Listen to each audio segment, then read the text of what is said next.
So good morning everyone, आप सबका स्वागत है। Today we will be discussing about the topic filling the blanks, और जिसे बहुत कम्प्लेक्स तरीके से कहा जा सकता है supply the sentence with the needed words. So this is also a part of the UPSC compulsory English paper and it comes under the grammar section. Problem इसमें ये है कि यहाँ different type of questions form किया जा सकता है as compare to other जो कि इंग्लिश ग्रामर सेक्शंस में है. So but this thing is a opportunity in disguise as it has a bit of contextual guessing also. जिसे आता है वो ईजिली कर सकता है. तो एडलेज में स्वागत है. ये एपिसोड नंबर 5 है इस सीरीज़ का. तो चलिए शुरू करते हैं. तो पता तो चल गया आज क्या स्टार्ट करने वाले हैं. फिल इन द ब्लैंक्स और supplying missing words. Now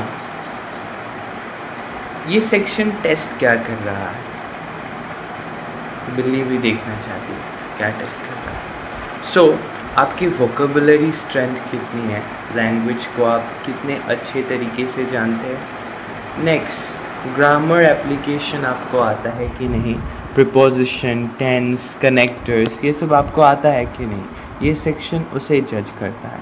next, sentence structure understand आप करते हैं कि नहीं, कि सेंटेंस में किस जगह कौन सा फ्रेज होना चाहिए, फिर कौन सा वर्ड होना चाहिए, वो ये सेक्शन टेस्ट करता है आपका एग्जामिनेशन. नेक्स्ट, कंटेक्चुअल गेसिंग आप कर पाते हो कि नहीं वो. नाउ कंटेक्चुअल गेसिंग का थोड़ा हिंट मैंने वीडियो के इंट्रो में भी दिया था कि कंटेक्चुअल गेसिंग से ये सारे क्वेश्चंस इजी हो जाते हैं. नाउ कंटेक्चुअल गेसिंग क्या है? For example there is a fill in the blanks as the boy is going dash to the boy is a very dash football player. आप यहाँ ग्रेट, गुड, बैड ये तीनों डाल सकते हैं इजीली, ऑब्वियस.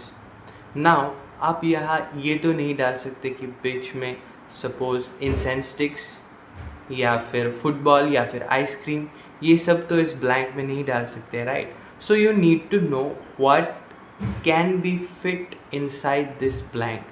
सो sentence का दूसरा part means the part that is given to you, वो क्या कहने की कोशिश कर रहा है उसे आपको गेस करना है, फिर ब्लैंक में आपको फिल करना है. So this is what contextual guessing is about. Sentence आपको कुछ इन्फॉर्मेशन दे रहा है, उस इन्फॉर्मेशन को आपको प्रोसेस करना है. भले ही वो इनकम्प्लीट हो, लेकिन कंप्लीट आप उसे बनाएंगे एक या फिर दो वर्ड्स से. अब इसे क्रैक करने की स्ट्रैटेजी क्या है, मतलब आप कब जानोगे कि इस सेंटेंस में मुझे ये पुट करना है, इस सेंटेंस में मुझे ये पुट करना है.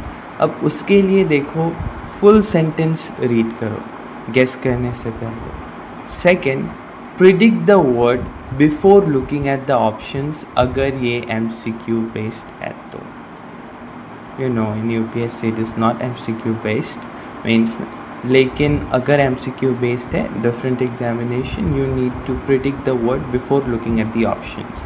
नेक्स्ट, जनरल केस में दिया होता है साइड में, check grammar, tense, verb form, article, वो सब आपको चेक करना होता है. इस सेंटेंस का मतलब जो पार्ट आपको दिया हुआ है ऑलरेडी, वो पार्ट क्या कह रहा है. अगर एक पार्ट दिया हुआ है and it is in past tense, फिर आपको वर्ब का पास्ट फॉर्म यूज़ करना होगा. You need to know that. and उसके बाद आपको एलिमिनेट करना है रॉन्ग आंसर्स को जो आपके माइंड में आ रहे हैं, उसे एलिमिनेट कर दीजिए. अगर MCQ बेस्ड है तो फिर ऑप्शंस में जो रॉन्ग है उन्हें एलिमिनेट कर दीजिए.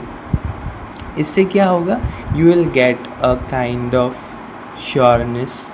अगर आप इन little bit leap of faith में भी है कि ये भी हो सकता है, वो भी हो सकता है, आपने गेस करके एक अंदाज़ा लगा दिया, फिर रॉन्ग आंसर्स को एलिमिनेट कर दिया, then you can do it. Guess, educated guess आप कर सकते हैं वहाँ. Next, you can, it's like playing a chess game. Okay. So अब PYQs डिफरेंट गवर्नमेंट एग्जामिनेशन से आप लोग देख सकते हैं। He is dash in mathematics. Options क्या है? Weak, good, intelligent, font. अगर ये इनकी जगह ऑफ होता तो आप यहाँ फॉन्ट लगा सकते। इंटेलिजेंट होता, इंटेलिजेंट लगा नहीं सकते हम यहाँ। Very intelligent in mathematics. किसी सब्जेक्ट में कोई इंटेलिजेंट नहीं होता, किसी फील्ड में कोई इंटेलिजेंट होता है। Next, good, yes, he is very good in mathematics, हम ये डाल सकते हैं। He is very weak in mathematics, ये भी डाल सकते थे, लेकिन good is the appropriate one here. The teacher asks the student to dash the answer again. Options as say, repeat, tell or write. Repeat, the student asks the student to repeat the answer again. To write the answer again भी हो सकता था। So I'm sorry, यहाँ आपको idea contextual गेसिंग के बारे में मैंने थोड़ी देर पहले आपको बताया। कंटेक्चुअल गेसिंग का यहाँ बहुत प्रोमिनेंट यूज़ है। आप लोग देख पा रहे हैं कि यहाँ राइट भी करेक्ट लगता है, फिर टेल भी करेक्ट लगता है, से भी करेक्ट लगता है, लेकिन करेक्ट कौन सा है? Repeat. So you need to practise and practise, उसी से होगा ये। Next, the book consist dash 10 chapters of 10 chapters. ये तो बेसिक है, आप लोगों को पता चल ही गया होगा I guess. Next, the soldiers died dash their country, for their country. Grammatically देखा जाए तो इन देयर कंट्री भी करेक्ट है, लेकिन हमें फॉर यूज़ करना है। किस नज़रिए से? सिमिलर, मैंने बताया था थोड़ी देर पहले, कॉन्टेक्चुअल गेसिंग। कॉन्टेक्स्ट क्या है?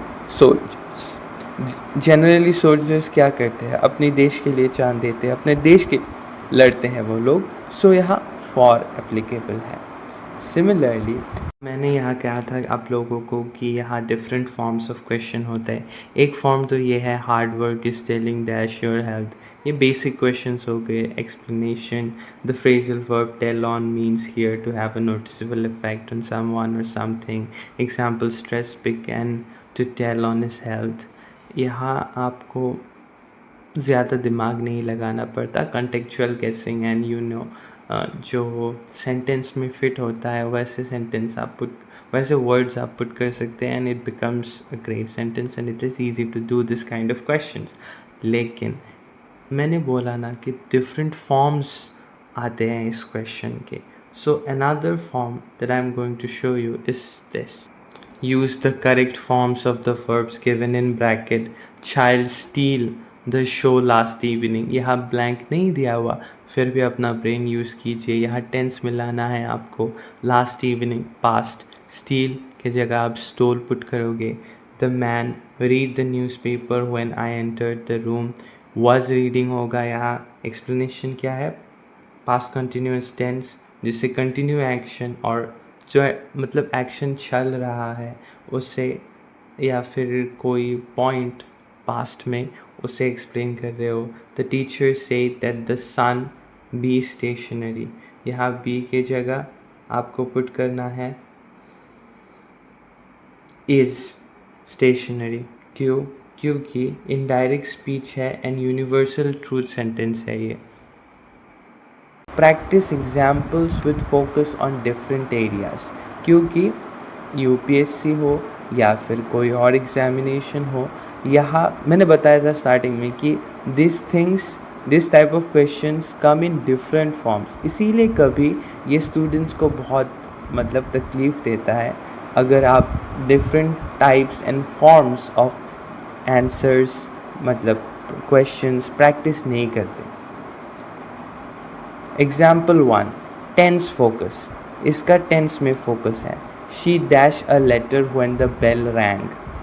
रैंग पास्ट टेंस कह रहा है, सो वॉज राइटिंग पास्ट में है, रैंग इसीलिए। Next, dash moon looks beautiful tonight, the moon beautiful tonight. यहाँ क्या है फोकस आर्टिकल यूजेज पे, आप आर्टिकल डाल पा रहे हो कि नहीं, आपको पता है कि नहीं कहाँ डेफिनेट आर्टिकल डालना है, कहाँ इनडेफिनेट आर्टिकल डालना है, वो तो पता ही है आप लोगों को। डेफिनेट जब आप किसी स्पेसिफिक चीज़ के बारे में बात कर रहे हो, इनडेफिनेट जब आपको पता नहीं है उस स्पेसिफिक चीज़ के बारे में, it's not specific, it's a general one, तब आप यूज़ करते हो इनडेफिनेट। द यहाँ डेफिनेट है, वो तो आपको पता ही होगा। नेक्स्ट प्रीपोजिशन में focus, he is afraid dash snakes. अगर आप ऑप्शंस भी ना देखो, वही तो आपका स्टेप है, he is afraid of snakes, पता लग ही जाता है। So correct answer is of. यहाँ by, okay let's try this, यहाँ बाय क्यों नहीं होता, he is afraid by snakes. आप किसी चीज़ से अफ्रेड होते हो, राइट? यस और नो? फॉर एग्जाम्पल, मुझे चूहों से डर लगता है, मुझे चूहों के ज़रिए से डर लगता है, ये does this make any sense? No, right? तो आपको पता होना चाहिए कॉन्टेक्स्ट क्या है और जनरल उस स्टेटमेंट में क्या यूज़ होता है। जनरली कुछ स्टेटमेंट्स हम लोग यूज़ करते हैं, वहाँ क्या होता है आपको वो पता चलना चाहिए। General statements like I am very good in football, good या गुड ही यूज़ होगा, बैड यूज़ हो सकता है, लेकिन विथ यूज़ हो सकता है क्या? Obviously no. अब कॉमन ट्रैप वर्ड्स कुछ है जो यूपीएससी बार बार यूज़ करता है स्टूडेंट्स को फंसाने के लिए, ये आप लोग अपने कॉपी में प्लीज़ नोट डाउन कर लीजिए। वर्ड्स जैसे affect, their, principal. Common mistake क्या होता है, हम अफेक्ट लिख देते हैं, मतलब वर्ड अफेक्ट होना चाहिए, हम अफेक्ट देते हैं। देयर, डियर, प्रिंसिपल, यहाँ प्रिंसिपल। आप देख पा रहे हो यहाँ प्रोनाउंसिएशन सेम है, प्रोनाउंसिएशन सेम है, इसीलिए कभी हम डिफरेंट, मतलब we cause trouble in our answers. So correct use क्या है, affect, verb, their, possession, principal, head of school. Next final कुछ टिप्स आप लोगों को दे रहा हूँ मैं। ये टिप है, don't just guess, understand. Contextual guessing आपको यूज़ करना है, no matter what the situation is, 90% आपको यूज़ करना ही है। उसके बाद आप प्रैक्टिस के साथ साथ समझ जाओगे कि कौन से जगह कौन सा वर्ड यूज़ करना है। बिल्ड कोलोकेशंस एंड ग्रामर के instinct and make a mini notebook of confusing words. आप लोग अपना एक कॉपी बना ही रहे हो इंग्लिश के लिए, तो वहाँ फॉर एग्ज़ाम्पल मिडिल के पेजेस में आपने लिख दिया, उसी तरीके से आप एक कॉपी या तो सेपरेटली बना सकते हो, लेकिन आई वुड सजेस्ट कि एक ही कॉपी में करो, then you will have a greater hold over your things which you are making. अब नेक्स्ट करते हैं, जो fill in the blank questions है मैंने पिन कमेंट में दिया है, वो टेलीग्राम ग्रुप में सबमिट कर दीजिए। नेक्स्ट, ये मैं हूँ, मेरा रिसेंट बुक लॉन्च हुआ है। Now first of all thank you, आपने इस वीडियो को देखा, और इसके एंड में मैं आपको ये कहना चाहूँगा कि फिल इन द ब्लैंक्स या फिर सप्लाइंग द वर्ड्स नेसेसरी, ये भले ही डिफरेंट टाइप्स के आते हैं and sometimes is a bit complex जहाँ आप गेस नहीं कर पाते हो, but remember it that if you know what the other part of the sentence is telling you, ये बहुत ही ज़्यादा easy है। एंड आई होप कि आप सक्सीड करें इस एग्जामिनेशन में, जो भी एग्ज़ाम की आप प्रिपरेशन कर रहे हो, क्योंकि इंग्लिश सब जगह ही ज़रूरी होता है। And thank you. और पिछले वीडियोस में मैंने जो बोला था वो आप लोगों ने ज़रूर माना होगा एंड फॉलो किया होगा स्टेप्स। एंड जो एपिसोड 6 होगा next, I mean the last episode, it will be about idioms and phrases. वहाँ आपको उसके बारे में सिखाया जाएगा। Like, share and comment, subscribe to my channel if you found it really helpful. It will be really helpful for me if you subscribe. Thank you and bye bye, see you in the next episode.